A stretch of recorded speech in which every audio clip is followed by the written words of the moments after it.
So we've learned all about the Brigandine and its various strengths and weaknesses compared to the plate cuirass. But can the Brigandine be levelled up? Let's see. Hi folks, Matt Easton here, Schola Gladiatoria. So, very recently, this week in fact, a video went up on my channel, check that out if you haven't seen it already, talking about the relative merits, strengths and weaknesses, pros and cons, not just in terms of defensiveness, but in terms of general use for soldiers between the plate cuirass and the Brigandine. And as I pointed out, often a given person, a knight, you know, even a king, a high lord, might choose a Brigandine in one circumstance and a plate cuirass in another situation for different pros and cons. But one of the great questions that came up, amongst the many questions actually, really good questions that came up under that video, one of the great questions was, could the Brigandine be combined with plate armour or otherwise levelled up? Well, the answer is yes. Let's look at the different ways. So as we go into this, I'll just take my helmet off, take my sallet off. Well, the first thing we have to do is mention, where did the Brigandine come from? So it essentially started out from an item called the coat of plate. So if we go all the way back to the 13th century, in the 13th century, a system of plates combined with fabric and or leather underneath this surcoat started to be worn on the torsos by particularly high status, heavily armoured knights and men-at-arms. So it was noticed obviously that mail, aka chainmail, had a major weakness, particularly against certain missile weapons and things like lances. Now, I happen to have a mail shirt here. Mail is quite heavy, but it's absolutely flexible. It's the most flexible defence you can possibly get. Right, let's put that down for a second because it's quite heavy.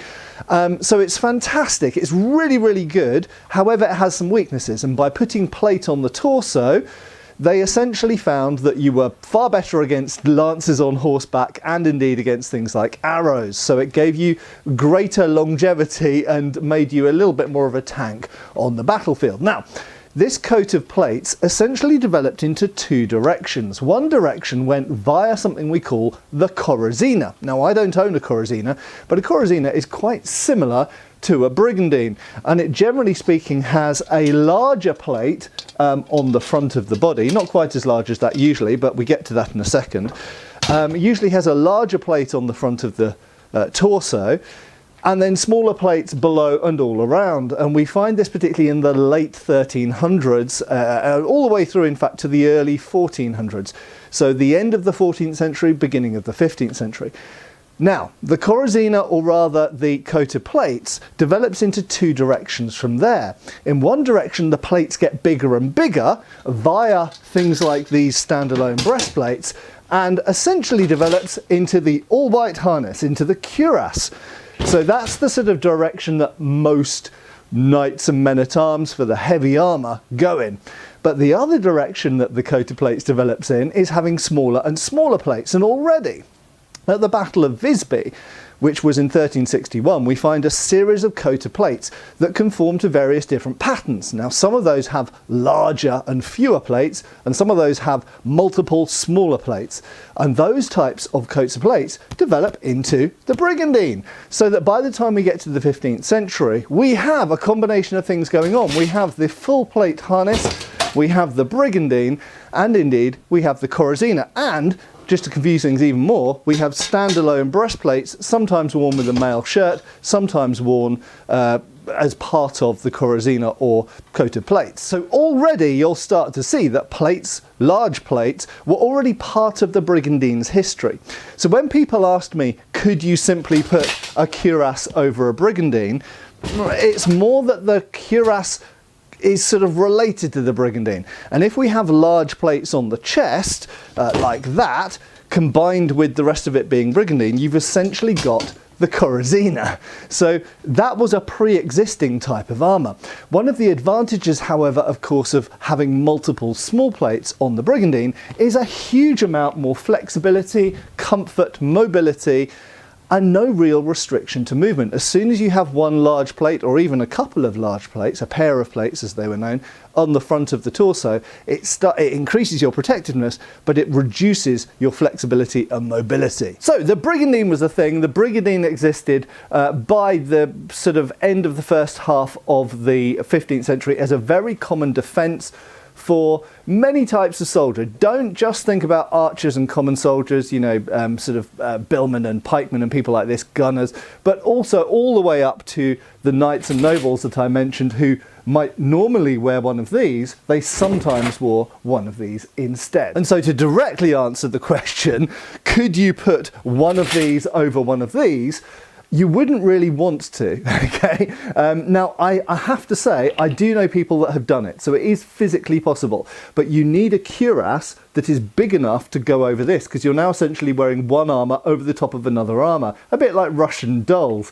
So this wouldn't be able to, I wouldn't be able to put my standard cuirass, it wouldn't fit over my brigandine, because both of these are designed to hug and fit my body tightly, especially around the waist, so that they spread the weight out. So the weight isn't all hanging off my shoulders, it's spread between the weight, the shoulders, and in fact just general surface contact with my torso. So both of these are close-fitting armours. I couldn't fit that one over this. However, people did put plate and other things in conjunction with brigandine. So let's look at some of those. The first and most obvious example is mail. So brigandines were very often worn over a mail shirt like this. However, they weren't always worn over a mail shirt. So sometimes if we look in period art and we read period records, written text, we know that sometimes brigandines were worn by themselves and sometimes they were worn over mail. But clearly, if you've got a mail shirt and a brigandine over the top, that's a pretty hardcore level of defence. And we also have to bear in mind, of course, that the brigandine itself could be of varying qualities, weights, thicknesses, steel types, whether it's hardened, unhardened. So in the written records, we actually see references to brigandines of different weights and different qualities, some of them being crossbow proofed and incredibly, expensive and more heavy, generally speaking. And then we find lighter versions, which would do fine for most hand-to-hand combat, but might not stand up to a crossbow at close range. So just like any other armour, there were variances in here. So the brigandine could vary, and it could be worn with or without a mail shirt. But there were more parameters than that. The brigandine itself was often accompanied by extra bits.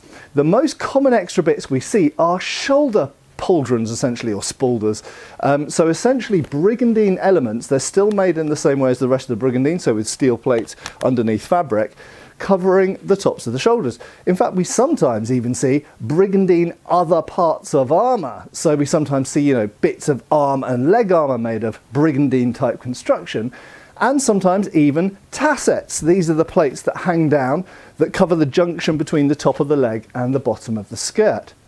So indeed, the brigandine could be expanded to cover a larger area.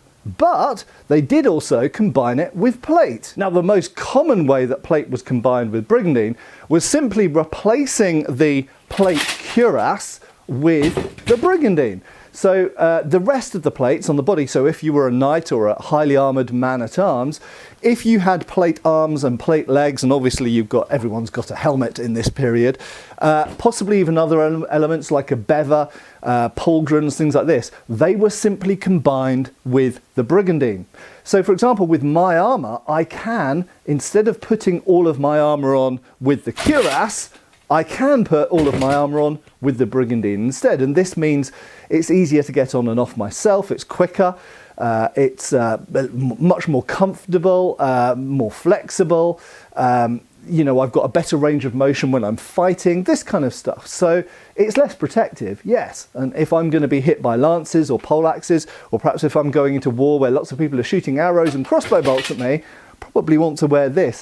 However, in certain skirmishing situations, or perhaps during a campaign, on the road, travelling on horseback, during a siege, this kind of situation where I'm just going about my business and not necessarily expecting hardcore combat right there and then, the brigandine may be a good choice. And this is why we see high nobility sometimes wearing them instead of their plate cuirass. But aside from the arms and legs and helmets made of plate combined with brigandine, there is another very specific and somewhat sort of debatable, and there's much conjecture around the nature of this combination, and that is extra plate worn either with or part of the brigandine. Now, there is one type that is talked about a lot within living history and reenactment and armour studying circles, and that is the placard.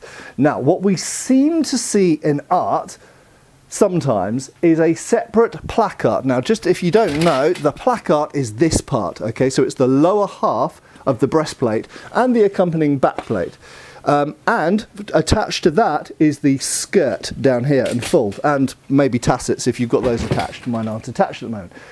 So sometimes what we seem to see in art is a placard worn over and with the brigandine, with the plate skirt, with or without the plate skirt hanging down, sometimes with tassets as well, and sometimes with the accompanying back part of the placard. Now, the debate is, are all of these showing a separate placard worn with a brigandine? And in modern reenactment, it's relatively common to see people with brigandines wearing a placard over the top. But it does seem, both from the records, the surviving examples of bits of armour we've got, and some of the art, that this wasn't always the case. Sometimes art can be deceptive. It does seem that sometimes what we're actually looking at is something a little bit more like a corazina, where actually the what appears to be the top of a brigandine is actually a hard breastplate which has fabric over it and then rivets. And this is the problem with medieval art, interpreting medieval art. We have to triangulate, we have to look at written sources and surviving examples if possible. So it does seem that sometimes we would have in fact I'll pick up the other cuirass because you can probably demonstrate it more clearly. We have essentially a plate cuirass, but the top part of the breastplate is covered in fabric and rivets, so that in art it can look like a brigandine, but isn't necessarily a brigandine. However, my personal view, having looked at lots of this art over the course of many years and some of the written sources, is that what we're seeing is both, and possibly even other options as well. Some of that have been thought of, some that might not have been. So I think that sometimes we're seeing a brigandine with plate over the top, and sometimes we're seeing plate with almost pretend fashion brigandine over the top. That is fabric and rivets. So there are many, many ways that other armours, both mail and plate, were combined with brigandine to level up the brigandine. But you also have to remember, of course, that the brigandine itself has an inextricable relationship with the cuirass and with the coat of plates that came before it, and you could say therefore via the corazina with the standalone breastplates as well. So it's a complex, meshed relationship between all of these armour types. So I hope that's been interesting for some of you. Yet more love for the brigandine. This one incidentally was made by Alexei Perebinos. I'll stick a link to his Facebook page down below here because I know a lot of people are interested in that. My armour, in case anyone's asked, because a few people did ask, it was made by Radoslaus, the armourer in Poland. I'll put a link down to his website down below as well.